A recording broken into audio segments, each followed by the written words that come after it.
কেন্দ্রীয় শহীদ মিনারে মহান ভাষা শহীদদের প্রতি শ্রদ্ধা জ্ঞাপন করবেন মহামান্য রাষ্ট্রপতি, মাননীয় প্রধানমন্ত্রী ও রাষ্ট্রের গুরুত্বপূর্ণ ব্যক্তিবর্গ। এছাড়া শ্রদ্ধা নিবেদন করবেন বিদেশি কূটনীতিকবৃন্দ। এরপরই কেন্দ্রীয় শহীদ মিনার সর্বসাধারণের শ্রদ্ধা নিবেদনের জন্য উন্মুক্ত করে দেওয়া হবে। প্রিয় সাংবাদিকবৃন্দ, মহান শহীদ দিবসে ভাষা সৈনিকদের প্রতি শ্রদ্ধা জানাতে কেন্দ্রীয় শহীদ মিনারে ব্যাপক লোক সমাগম হবে।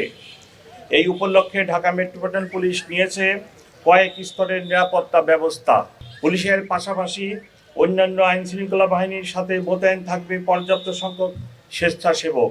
সর্বসাধারণের নিকট আমাদের বিনীত অনুরোধ, যথাযথ শৃঙ্খলা ও শহীদ মিনারের পবিত্রতা বজায় রেখে আপনারা মহান ভাষা শহীদদের প্রতি শ্রদ্ধা নিবেদন করবেন। প্রিয় সাংবাদিকবৃন্দ, শহীদ মিনারের শ্রদ্ধা নিবেদনের জন্য পলাশীর মোড়, জগন্নাথ হল ক্রসিং, শহীদ মিনার এই রুট অনুসরণ করার জন্য সর্বসাধারণকে অনুরোধ করা হলো।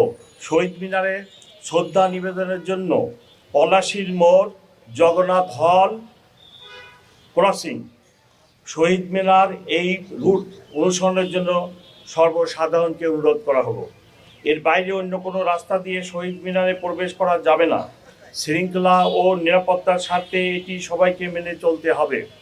শ্রদ্ধা নিবেদন শেষে শহীদ মিনার থেকে রোমানা ক্রসিং হয়ে দোয়েল চত্বর অথবা চাঙ্কারপুল হয়ে শহীদ মিনার ত্যাগ করা যাবে।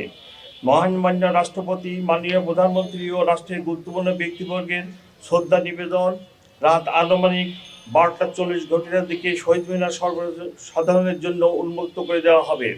ততক্ষণ সকলকে শৃঙ্খলার সাথে ধৈর্য ধারণ করার জন্য বিনীত অনুরোধ করা হলো।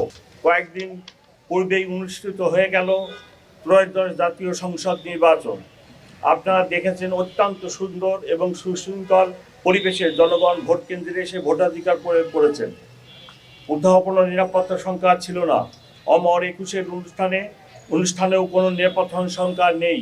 তথাপি আমাদের নিয়মিত মোতায়েনের পাশাপাশি সোয়াট, dog squad, bomb disposal team, crime scene unit সার্বক্ষণিক প্রস্তুত থাকবে। এছাড়া গোয়েন্দা নজরদারি সহ সাইবার মনিটরিংও জোরদার করা হবে।